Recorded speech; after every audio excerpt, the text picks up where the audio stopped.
പല പ്രശ്നങ്ങളും ഞാൻ ആദ്യമായിട്ടല്ല ഒരു ജനപ്രതിനിധിയാവുന്നത്. ഞാൻ 10 വർഷമായിട്ട് MLA ആയിട്ട്, ഇത് 11ാമത്തെ വർഷമാണ്. എൻ്റെ ഒരു എക്സ്പീരിയൻസ് ആണ്.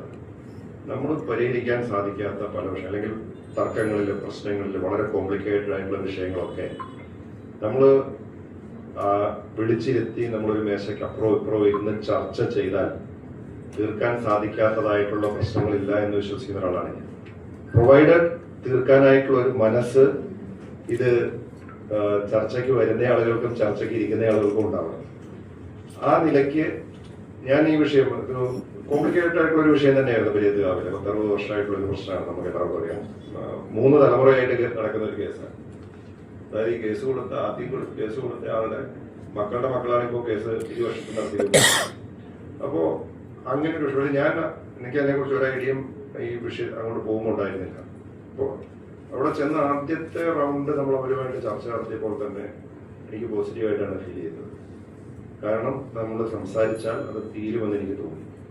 അപ്പോൾ അതുകൊണ്ടാണ് അത് തീർക്കണം എന്നുള്ള ലക്ഷ്യത്തോടു കൂടി നമ്മുടെ മുമ്പിലൊരു ടാർഗറ്റ് ഉണ്ടായിരുന്നു, ഇത് പരിഹരിച്ചേ തീരൂ എന്നുള്ളത്.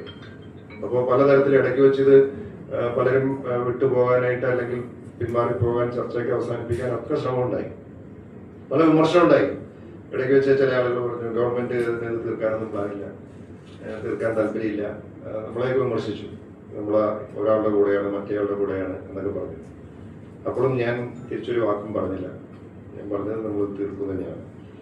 അപ്പോൾ നമ്മൾ ജനാധിപത്യ സംവിധാനത്തിൽ നമുക്ക് ഈ നിയമങ്ങളിലും ടെക്നിക്കാലിറ്റീസും പറഞ്ഞ് നമുക്ക് വേണമെങ്കിൽ വിഷയങ്ങളെ സമീപിക്കാം. അതിനപ്പുറത്ത് നമ്മൾ ജനങ്ങളുടെ പ്രശ്നങ്ങൾ മനസ്സിലാക്കിക്കൊണ്ട് പ്രയാസം അനുഭവിക്കുന്ന ആളുകളെ സഹായിക്കണമെന്നൊരു മനസ്സോടുകൂടി നമ്മൾ പ്രവർത്തിക്കാൻ സാധിച്ചാൽ നമുക്ക് ഇതുപോലുള്ള വിഷയങ്ങൾ തീർക്കാൻ കഴിയും എന്നുള്ളതാണ് എൻ്റെ ഒരു എക്സ്പീരിയൻസ്. കാരണം നമുക്ക് അതാണ് ഇപ്പോൾ ജനാധിപത്യ സംവിധാനത്തിൽ ജനപ്രതിനിധികളുടെ ഉത്തരവാദിത്വം അതുമാണ്. ഇപ്പോൾ കോടതി പറയുന്നത് നിയമത്തിന്റെ അടിസ്ഥാനത്തിലാണ്. പക്ഷെ നമ്മൾ നിൽക്കുന്നത് ആ നിയമത്തെ വ്യവസ്ഥയ്ക്ക് അപ്പുറത്ത് നമുക്ക് പ്രായോഗികമായിട്ട് എന്ത് ചെയ്യാൻ കഴിയുമെന്നുള്ള ഒരു മാനുഷിക പരിഗണനയോട് കൂടിയിട്ടാണ് നമ്മൾ നിൽക്കുന്നത്. അപ്പോൾ അതായിരുന്നു അവിടെ ഉണ്ടായ ഒരു എക്സ്പീരിയൻസ്.